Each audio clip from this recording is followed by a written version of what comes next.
Nashik RTO office ते बळी मंदिर स्मार्ट सिटी अंतर्गत रस्त्याच्या संथगती कामामुळे नागरिकांना होतोय त्रास।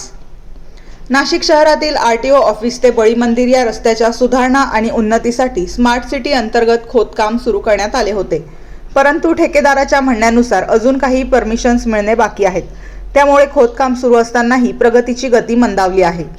खोदकाम सुरू होण्यापूर्वी नागरिकांना या कामाचे पूर्वीच सूचित करण्यात आले होते, मात्र या कामामुळे रस्त्यांवर निर्माण झालेल्या खड्ड्यांमुळे अनेक वाहनधारकांना आणि पादचाऱ्यांना अडचणींचा सामना करावा लागतोय। मोठ्या प्रमाणात कचरा आणि माती रस्त्यावर पडल्यामुळे वाहतुकीस अडथळा निर्माण होण्याचा धोका वाढला आहे। रस्त्याचे खोदकाम जलद गतीने होण्याची अपेक्षा होती, परंतु ठेकेदारांनी सांगितल्याप्रमाणे काही आवश्यक परमिशन्स आणि कामाचे इतर तांत्रिक अडथळे तसेच वेळेची अडचण यामुळे खोदकामास विलंब होत आहे। स्थानिक नागरिक आणि वाहनधारक या त्रासामुळे खूपच असंतुष्ट आहेत। अनेकांनी याबाबत तक्रारी केल्या असून स्थानिक प्रशासनाच्या कामाबद्दल स्पष्टता मागितली आहे। नागरिकांची मागणी।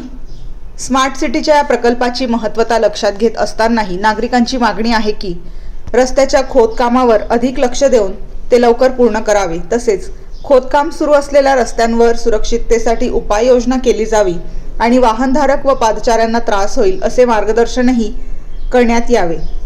अशा परिस्थितीत संबंधित ठेकेदार आणि प्रशासनाने खोदकामाच्या कामात प्रगती साधण्यासाठी त्वरित कार्यवाही करणे आवश्यक आहे, जेणेकरून नागरिकांना होणारा त्रास लवकरात लवकर थांबवता येईल। वृत्तसंकलन रफिक सय्यद।